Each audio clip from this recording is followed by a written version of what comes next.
Так, ну сегодня у нас еще одна коробочка. Такая вот, скажем так, антиквариат небольшой, репачный.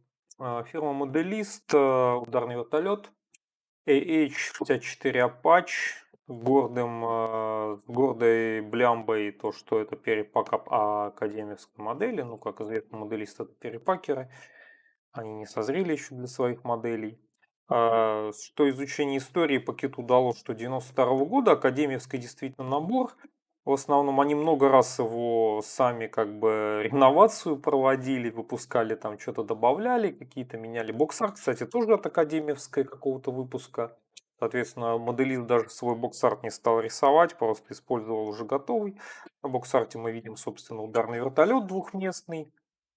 Вот, соответственно, стрелок-пилот. Ну, это основной сейчас получается ударный вертолет. Он, по-моему, ничем в армии США и союзников особо не заменялся.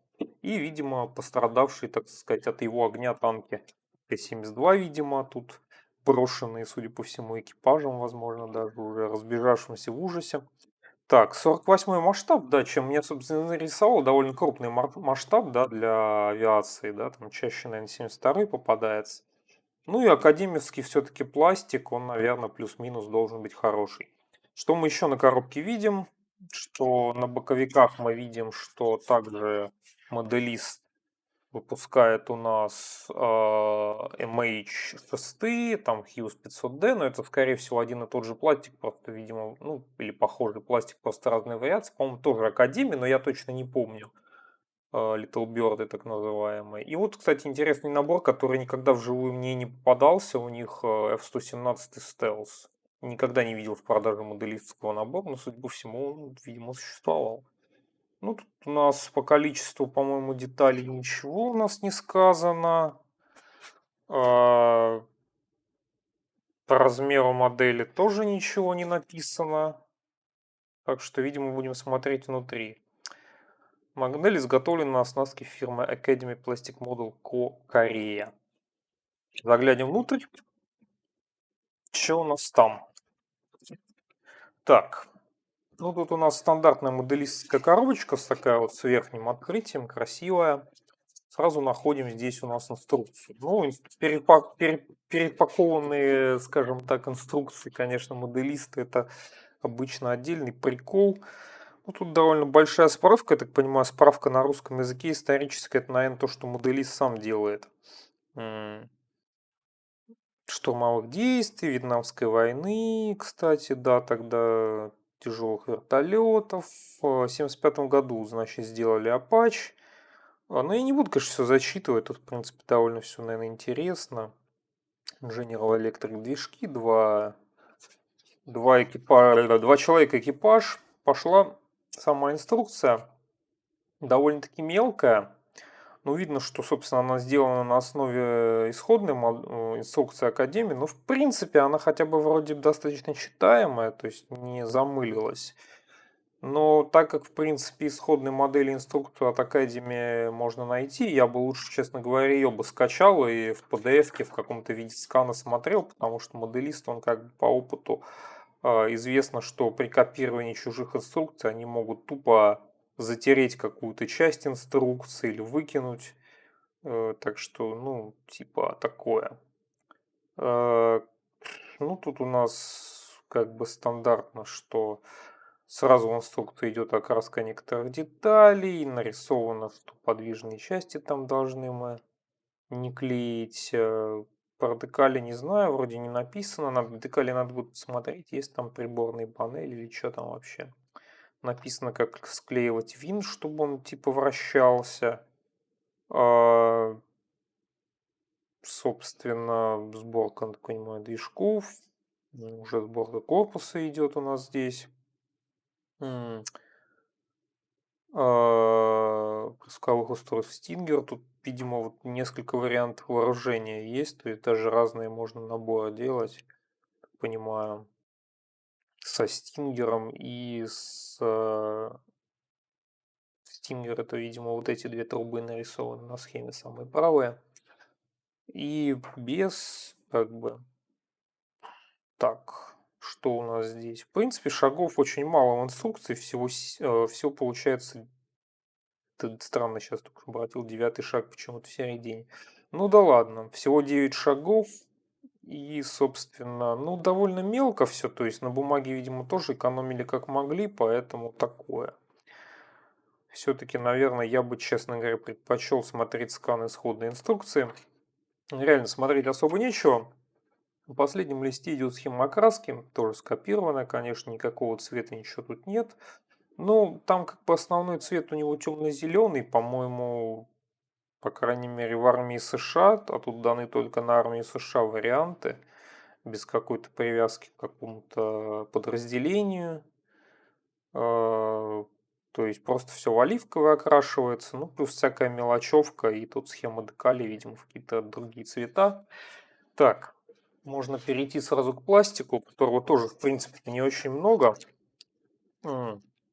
Так, сразу можно начать по порядку, раз уж сверху лежит у нас литник с прозрачными деталями. Достаточно 48 масштаб остекления дано достаточно мощное, ну то есть крупное. Вот видно, что большая крупная деталь кабины и боковых, скажем так, дверей с одной стороны. То есть, видимо, та часть, что можно сделать открывающейся, я так понимаю. Выглядит достаточно прозрачно и не поцарапано, ничего. В целом тут претензий пока видимых нет. Дальше у нас начинается пакет, собственно, два пакета у нас с деталями. Я еще не скрывал. Можно сделать, в принципе, прямо сейчас это. Да, кстати, упаковка довольно-таки мощная внезапно. Так просто еще и не откроешь. Так, обычно как-то проще с этим обходиться надо было. Нет, смотри, действительно интересные такие пакетики, которые не так уж просто вскрыть, как обычно это бывает. Так что у нас пауза. Я свой не взял, поэтому... Так, надеюсь, я тут ничего не сломал. Варварским образом вскрываю пакет. Первый у нас, собственно, пакет. Тут отдельно две крупные детали. То есть вот 48 масштаб, довольно крупный такой вертолет. То есть сантиметров 30 тут точно есть без винтов. Ну, кстати, расшивка, точнее, клепка присутствует, расшивка есть, хотя я в этом, честно говоря, не шарю. И не авиа как-то, не то чтобы прям какой-то большой любитель авиамоделизма, именно в части авиа. Ну, детали выглядят, кстати, довольно неплохо, то есть не видно какой-то замыленности, ничего такого, каких проблем, то есть пресс-форма, судя по всему, в достаточно неплохом состоянии. Цвет пластика темно-зеленый, видимо, чтобы совпадал более-менее с исходным вариантом. Ну, две половины, понятно, шов придется петлевать там, как-то его скрывать, но это и не удивительно. Также в этом же пакете, собственно, у нас часть с винтом, лопасти винта, собственно, сам, так сказать, крестовина, я не знаю, как правильно, не помню, как правильно это называется. Ну, типа условные крылья для подвеса вооружения, я так понимаю, детали шасси, это, наверное, контейнер для неуправляемых ракет. Вот, кстати, пушка. Та самая, которой Apache довольно славится, так сказать, очень большой, так сказать, меткостью своей пушки подвешенной. Тут тоже, кстати, много достаточно мелких деталей, я не вижу больших с ними проблем. То есть, ну, точнее, я вообще проблем чисто зрительно не вижу. То есть, вот я ни облоя особо не вижу какого-то нигде, ни, не дай бог, каких-то ни проливов, утяжен. Детальки все не отломались. Ну, шасси дано, кстати, одной деталью, опять же. То есть, даже шасси дано целым. То есть, не надо будет ничего там потом заморачиваться с склейкой и удалением швов.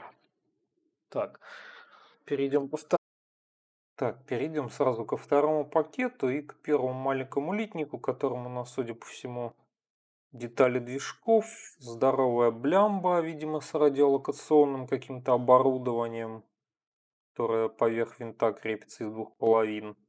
Ну, всякая мелочевка типа вооружения, подвесы всякие и всякая навесная мелочевка. Ну, тоже все очень качественно, как бы рельеф на больших деталях, и мелочь, все никакого облоя. То есть, ну, действительно, пресс-формы эти академовские 92-го года вполне себе на уровне. То есть, как говорится, если, видимо, изначально делать качественно, то оно как бы и после многих лет использования, в отличие от многих наборчиков российских фирм, конечно, да.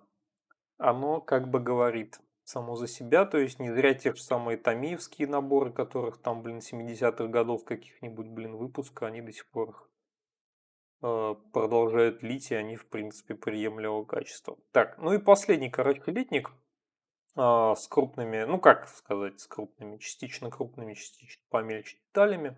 Соответственно, полкабины, ну и тут винт вставляется. У нас приборные панели вот тут. Ну тут, кстати, судя по всему, рельефная приборка. Тут, наверное, не знаю, декали, не декали, скорее всего, придется вручную красить. Вооружение, детали от хвоста, оперения, опять же, детали движков, детали там внутренней корпуса. Это, по-моему, у нас, да, кресло экипажа проложенные, кстати говоря, точнее не проложенные, отлиты ремни. Кстати говоря, я что-то вот не совсем обратил внимание, но, по-моему, самого фигурок экипажа, по-моему, не было в комплекте. По крайней мере, я их не видел. То есть, видимо, подразумевается, что... Сейчас еще раз даже гляну, просто хочу уяснить. Да, подразумевается, что фигурок экипажа в комплекте нет. То есть, подразумевается, что у нас как бы вертолет без экипажа, в отличие обычно, кстати, делают.